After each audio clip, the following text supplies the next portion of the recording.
Em 1949, Taiwan estava no meio de um boom populacional extraordinário, diferente de tudo que havia visto antes. Em menos de 3 anos, a população da ilha aumentou em mais de 2 milhões de pessoas, o que representou um aumento notável de 25% na população total. No entanto, o que tornou o aumento ainda mais incomum foi que ele incluiu 600 mil soldados. No entanto, não foi uma invasão. O boom foi causado pelo governo da República da China e seus soldados restantes que se retiravam de uma guerra que haviam acabado de perder. Por 22 anos, a China havia sido engolfada por uma colossal guerra civil entre os comunistas chineses liderados por Mao Zedong e o governo nacionalista liderado por Chiang Kai-shek. Era uma colônia sendo usada e explorada pelo Império Japonês e suas ambições de conquistar a Ásia Oriental. Quando a guerra chegou ao fim, Taiwan foi devolvida à China, mas em vez de ser reconstruída, seus recursos foram desviados para lutar na guerra civil. À medida que os comunistas assumiam a vantagem e os nacionalistas fugiam para Taiwan, nenhum dos lados viu isso como o fim do conflito. Como tal, Taiwan foi governado pelas próximas 3 décadas não como uma nação recém-formada, mas como um posto avançado militar, definido pelo maior fardo militar do mundo e liderado por um governo autoritário implacável. Depois de anos de colonização, guerra implacável e depois um influxo de refugiados, Taiwan em 1950 era extremamente pobre, com um PIB per capita inferior ao de Haiti, Madagascar e Congo. Com o espectro da guerra pairando no horizonte e sendo liderado por um governo que priorizava o militar em detrimento do desenvolvimento, Taiwan parecia ter poucas esperanças. No entanto, hoje Taiwan se destaca como um dos países mais desenvolvidos do mundo.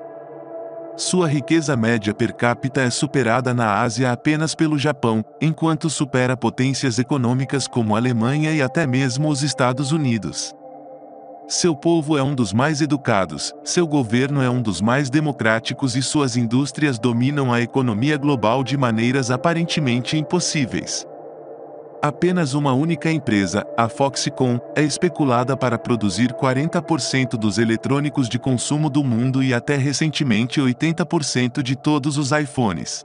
O país mantém uma quase monopólio na fabricação de semicondutores, um componente crucial que alimenta tudo no mundo moderno, de mísseis guiados a carros modernos e mesmo o dispositivo que você está usando para assistir a este vídeo. De uma colônia de um império militarista a uma democracia próspera e de uma sociedade agrária atrasada a uma superpotência tecnológica, esta é a notável história de Taiwan. Como todo país que falamos neste canal, entender a história de Taiwan e seu desenvolvimento econômico pode ser um grande desafio. Sua perspectiva sobre essas questões pode ser amplamente informada por onde você obtém suas notícias. Por exemplo, as mídias nos Estados Unidos e na China certamente enquadrarão os eventos em Taiwan de maneira diferente. Um meio de comunicação que se inclina para a esquerda pode ter uma visão diferente de um que se inclina para a direita. Por 2 séculos, até 1894, Taiwan ocupou uma posição peculiar na Ásia. Tecnicamente, estava sob o domínio da China, mas havia sido deixada em grande parte para se defender. A China não estava interessada em governar a ilha diretamente.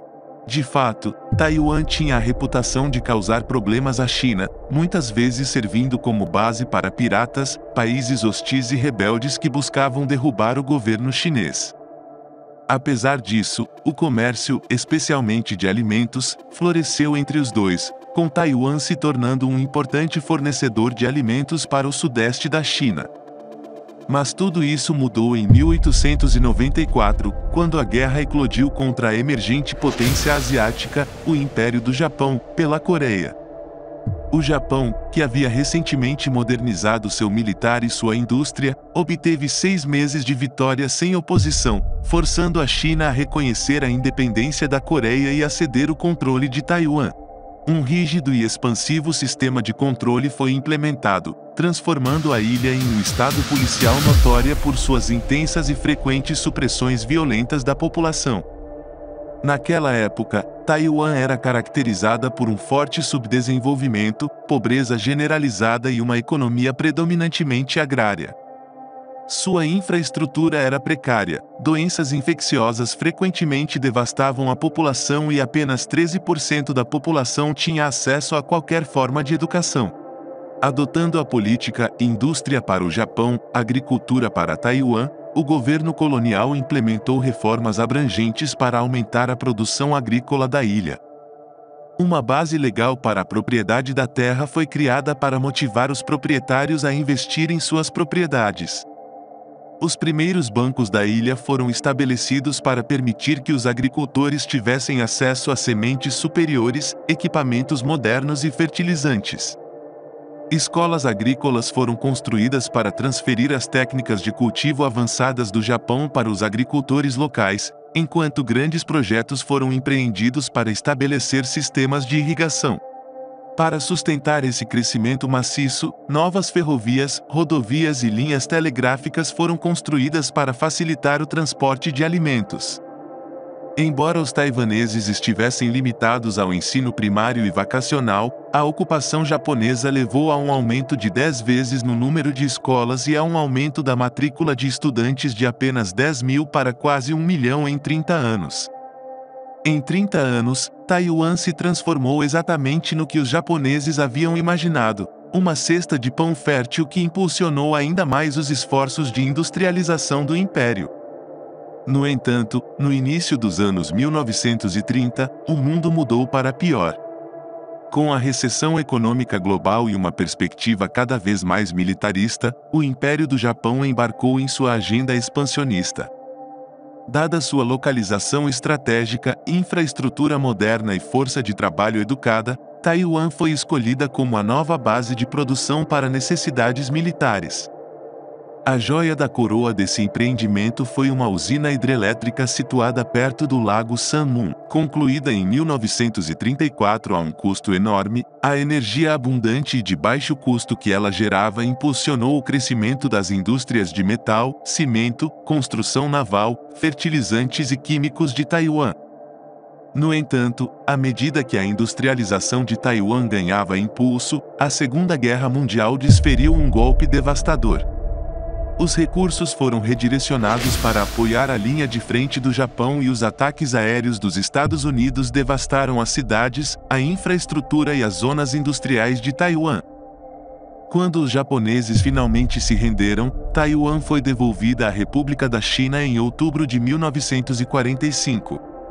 Na noite de 27 de fevereiro de 1947, uma viúva taiwanesa foi violentamente abordada por uma equipe de fiscalização do monopólio do tabaco em Taipei por vender cigarros contrabandeados ilegalmente. Seu manuseio brutal da situação provocou uma comoção pública que rapidamente se transformou em uma revolta anti-governo em toda a ilha. O novo governo no poder, liderado pelo partido político KMT, mais tarde prendendo e executando suspeitos de apoio, incluindo profissionais e políticos proeminentes. Este trágico evento, conhecido como o Incidente do 28 de fevereiro, resultou em um número estimado de mortes de 28 mil. Isso não foi um mero surto espontâneo, mas o clímax de crescentes tensões entre os taiwaneses e seus novos líderes. Inicialmente acolhidos como libertadores, as autoridades chinesas logo revelaram sua natureza repressiva e corrupta. Eles rotularam os taiwaneses de traidores que necessitavam de reeducação, enquanto assumiam o controle da sociedade e dos setores industriais de Taiwan. A situação piorou com a retomada da Guerra Civil Chinesa, à medida que o governo pilhava os recursos de Taiwan para apoiar seus esforços de guerra contra os comunistas. Combinado com um influxo de 2 milhões de refugiados chineses e a má gestão de antigas indústrias japonesas, seguiu-se um desemprego e hiperinflação, com o preço do arroz subindo 400 vezes em 2 anos. No meio de um esforço de guerra vacilante, no incidente do 28 de fevereiro, o governo intensificou suas represálias contra a população, instituindo a lei marcial e iniciando uma era de 4 décadas conhecida como o Terror Branco. As políticas, reformas e estratégias subsequentes foram baseadas na premissa de usar Taiwan como base para eventualmente reconquistar toda a China. Consequentemente, o governo buscou alcançar dois objetivos iniciais: conter a crise econômica em curso e transformar a ilha em uma fortaleza econômica capaz de resistir a um bloqueio inevitável. Para conseguir o primeiro, o KMT tinha um truque na manga. Ao fugir do continente, eles contrabandearam com sucesso quase todo o ouro de reserva da China, no valor de cerca de 200 milhões de dólares. Após estabelecer o novo dólar de Taiwan, o governo utilizou essas reservas para estabilizar a inflação e apoiar seu enorme exército permanente.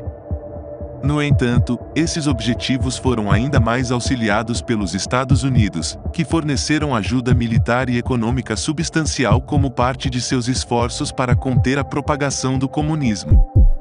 Nos 15 anos seguintes, o KMT recebeu um montante surpreendente de mais de 3,9 bilhões de dólares, capacitando o governo a se embarcar em seu próximo objetivo. Na tentativa de alcançar a autossuficiência agrícola, o governo implementou amplas reformas agrárias. O problema em Taiwan era que apenas 10% dos proprietários de terras possuíam um percentual de 60% das terras cultiváveis. Usando esse poder desproporcional, os proprietários de terras aumentaram os aluguéis até que os inquilinos mal pudessem se alimentar. Isso sufocou o investimento e, em última análise, foi um obstáculo para a produtividade, pois o aumento da produção não se traduzia em muito mais renda para os agricultores.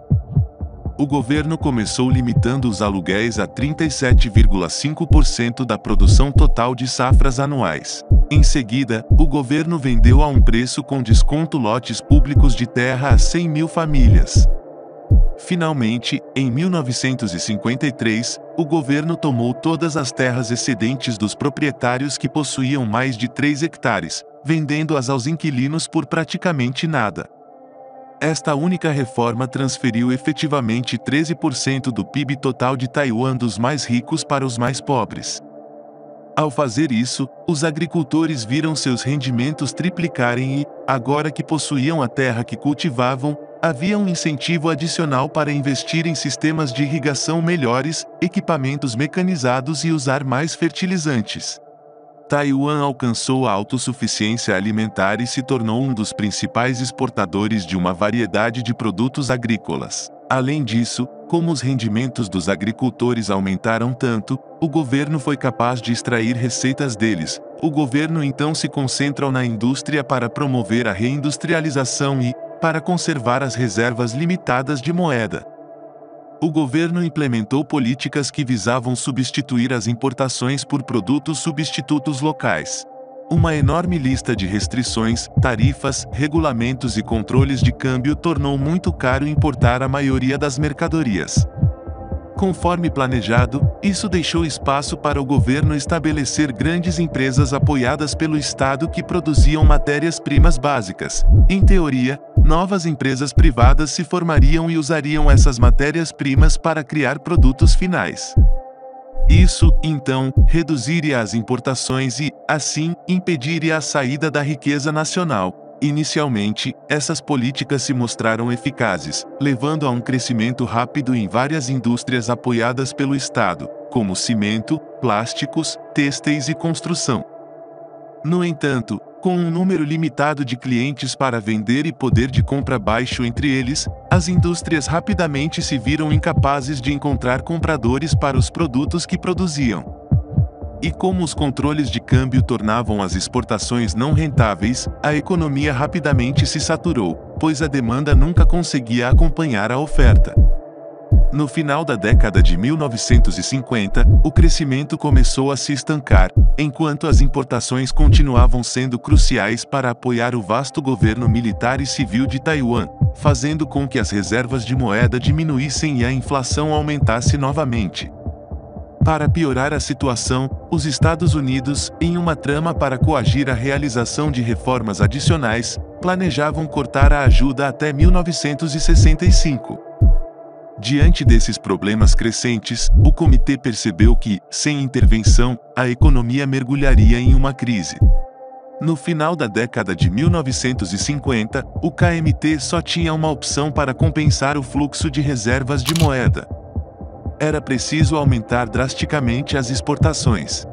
Apesar de ser ferozmente contestada entre os principais oficiais, a onda de reformas começou em 1958. As taxas de câmbio foram unificadas e depois substancialmente desvalorizadas, tornando as importações mais caras, mas, crucialmente, tornando as exportações de Taiwan mais atraentes para os compradores estrangeiros. No entanto, a iniciativa mais importante foi a criação da primeira zona de processamento de exportação de Taiwan em 1966. Estrategicamente situada perto do porto de Kaohsiung, esta zona foi especificamente projetada para atrair fabricantes estrangeiros. Em apenas 2 anos, a zona de processamento de exportação de Taiwan estava cheia com 120 empresas que empregavam mais de 50 mil trabalhadores. Os primeiros a chegar foram gigantes da tecnologia como IBM, Philips e Texas Instruments, que começaram a fabricar uma ampla variedade de produtos eletrônicos de consumo. Em 1977, a zona estava produzindo 7 milhões de TVs por ano. No entanto, mesmo em meados da década de 1960, essas empresas comerciais descobriram que os salários no Japão eram muito altos para a produção de produtos intensivos em mão de obra. Assim, eles começaram a usar sua expertise para cultivar fornecedores confiáveis em países com custos de mão de obra mais baratos. Os 2 principais locais que eles almejavam eram a Coreia do Sul e Taiwan. Enquanto a Coreia do Sul se especializou na produção em massa de capital intensivo em grande escala, Taiwan, por sua vez, especializada em bens de consumo de ciclo curto de baixo custo. À medida que pequenos pedidos começaram a chegar, as empresas comerciais japonesas então lhes forneceram materiais, equipamentos e know-how técnico. Seu tamanho modesto e despesas gerais mínimas, combinados com os baixos custos de mão de obra, permitiram a produção de bens de qualidade, mas de baixo custo. Isso, por sua vez, levou a pedidos maiores. No entanto, em vez de aumentar o tamanho de seus negócios para atender aos pedidos, os proprietários ajudaram seus familiares, amigos e até mesmo seus funcionários a criar suas próprias fábricas independentes, formando eventualmente redes de subcontratação onde a produção era distribuída. No entanto, essa estrutura de produção deu aos fabricantes taiwaneses uma vantagem global crucial. Eles foram capazes de mudar rapidamente as linhas de produção, manter os preços unitários mínimos e ter tempos de entrega curtos.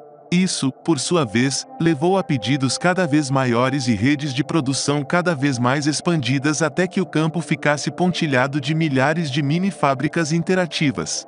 Essa vantagem permitiu a Taiwan dominar uma variedade de tipos de produtos, produzindo 75% dos guarda-chuvas do mundo, 46% dos tênis esportivos do mundo e tornando-se um líder global na produção de roupas, brinquedos, bicicletas e, posteriormente, eletrônicos.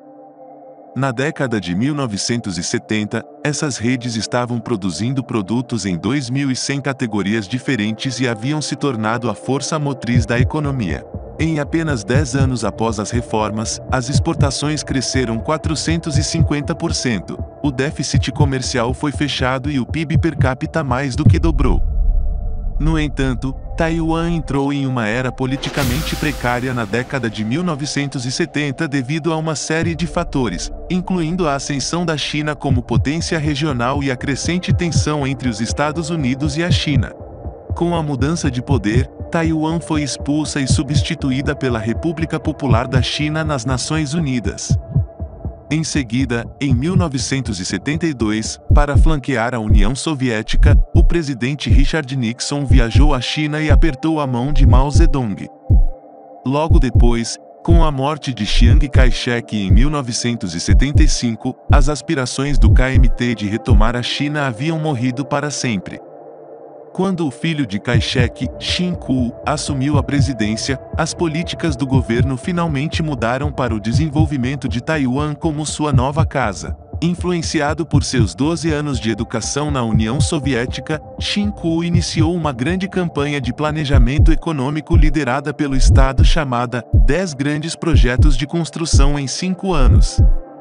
Um aeroporto de última geração foi construído, a primeira rodovia e usina nuclear do país foram construídas, 2 novos portos e 2 novas linhas ferroviárias foram construídas e várias grandes indústrias de capital do estado, incluindo uma refinaria petroquímica, uma usina siderúrgica e um grande estaleiro foram estabelecidos. Todos esses projetos estabeleceram as bases para uma industrialização adicional e impulsionaram o crescimento econômico. O povo de Taiwan superou muitos desafios e construiu uma sociedade próspera e democrática. Taiwan é um exemplo de como um país pode prosperar apesar de sua localização geográfica e das ameaças externas. Em 1976, o Instituto obteve um grande avanço quando persuadiu a empresa americana RCA, que havia recentemente decidido sair do negócio de computadores, a treinar 37 engenheiros sobre como projetar e fabricar circuitos integrados. 3 anos depois, uma joint venture entre o Instituto e empresas locais criou a United Microelectronics Corporation para produzir circuitos integrados específicos de aplicação. Em 1987, o Instituto estabeleceu uma joint venture com a Philips para criar a primeira fundição de semicondutores do mundo. A ideia era construir uma planta que fabricasse semicondutores para outras empresas sob demanda, de acordo com suas especificações. As empresas que criassem os projetos vencedores usariam a planta para fabricar seus produtos. Esta foi a origem da TSMC, que, juntamente com a United Microelectronics Corporation, se tornou uma titã dos semicondutores, com Taiwan eventualmente assumindo o controle de 60% da produção global e 90% para os chips mais avançados. Mas enquanto o governo ajudava a nutrir os gigantes da tecnologia, as redes de manufatura de Taiwan cresceram para superar as empresas estrangeiras de eletrônicos nas zonas de processamento de exportação. Começando como fornecedores de componentes para fabricantes estrangeiros de TVs, as redes haviam dominado toda a cadeia de manufatura na década de 1980, devido às suas características vantajosas. Com o advento de computadores pessoais, laptops, MP3 players e, eventualmente, smartphones, todos os quais exigiam modelos atualizados anualmente ao menor preço, as redes taiwanesas, combinadas com empresas apoiadas pelo Estado que forneciam os componentes críticos, tornaram-se líderes globais na manufatura de eletrônicos de consumo. Na década de 1980, a economia de Taiwan parecia imparável. Em 20 anos, sua economia havia aumentado 6 vezes. Ele se tornou um dos principais fabricantes globais de produtos baratos e de alta tecnologia, e seu povo passou de pobres camponeses a pessoas que podiam comprar carros e mandar seus filhos para a universidade. Em 22 de setembro de 1985, o Acordo Plaza foi assinado pela Alemanha, França, Reino Unido, Japão e Estados Unidos. Preocupado com o déficit comercial em expansão, os Estados Unidos negociaram a desvalorização do dólar americano em relação às outras principais moedas. Em teoria, isso aumentaria as exportações, revigoraria a manufatura e corrigiria o déficit. Apesar de não ter assinado o acordo original, Taiwan foi praticamente forçada pelos Estados Unidos a cumpri-lo em 1987. Em 2 anos, o novo dólar de Taiwan aumentou seu valor em 50% e, quase instantaneamente, o país teve um novo problema estranho: tinha muito dinheiro e lucros insuficientes. O aumento do valor da moeda levou à especulação, fazendo com que as ações subissem 12 vezes e os preços dos imóveis quadruplicassem. Ao mesmo tempo, os lucros da manufatura desapareceram completamente, pois os custos pagos em dólares taiwaneses aumentaram, enquanto as receitas pagas em dólares americanos diminuíram em valor. Embora a bolha tenha finalmente estourado em 1990, já era tarde para muitas empresas manufatureiras, pois os lucros continuavam ilusórios. Havia agora apenas 3 opções: fechar para sempre, atualizar para produtos de nível superior ou se mudar para um país com custos de mão de obra mais baixos. A última opção foi tornada possível graças ao governo finalmente abandonando o autoritarismo. De fato, o presidente Chiang Ching-kuo havia estado gradualmente relaxando os controles políticos e lentamente abrindo caminho para a democracia. Isso foi feito tanto sob pressão de crescentes movimentos taiwaneses contra o governo quanto por perceber que, depois de perder o reconhecimento internacional nas Nações Unidas, liberalizar a política da nação seria fundamental para manter o apoio importante. Em 1986, o primeiro partido de oposição foi autorizado a ser formado. Protestos e imprensa livre não eram mais proibidos e, em 1987, a lei marcial foi finalmente revogada após quase 4 décadas. Agora, com a capacidade de viajar e mover dinheiro livremente para fora de Taiwan, um êxodo começou para a manufatura intensiva em mão de obra e um local em particular pairava como o mais atraente, mas também o mais assustador: a China. A China havia recentemente iniciado sua reforma e abertura econômica, e os custos de mão de obra lá eram muito mais baixos do que em Taiwan. Isso fez com que a China se tornasse um destino atraente para as empresas taiwanesas que procuravam reduzir seus custos. No entanto, a decisão de se mudar para a China não foi fácil. Havia muitos riscos envolvidos, incluindo a incerteza política e a distância cultural. No final, muitos fabricantes taiwaneses decidiram correr o risco e se mudar para a China.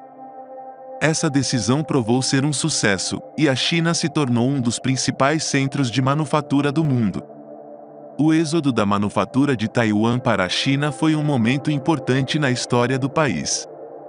Foi um sinal de que Taiwan estava se tornando uma economia mais madura e que estava se adaptando às mudanças nas condições globais. Também foi um sinal de que a China estava se tornando uma potência econômica global. A China adotou reformas para crescer sua economia e começou a atrair ativamente empresas taiwanesas para investir no país.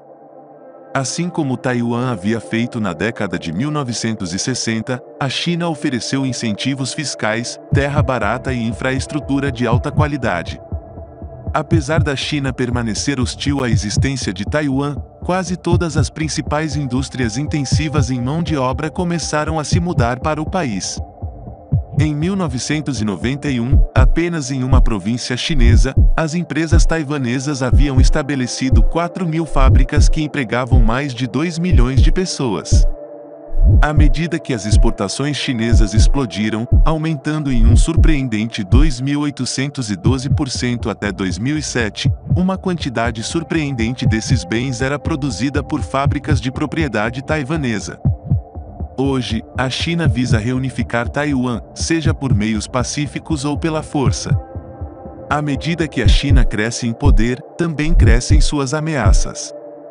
No entanto, em meio à turbulência circundante, é a resiliência do povo taiwanês que catalisou uma profunda mudança, transformando a nação em apenas algumas gerações de uma terra marcada por seus agricultores inquilinos em uma potência industrial e tecnológica.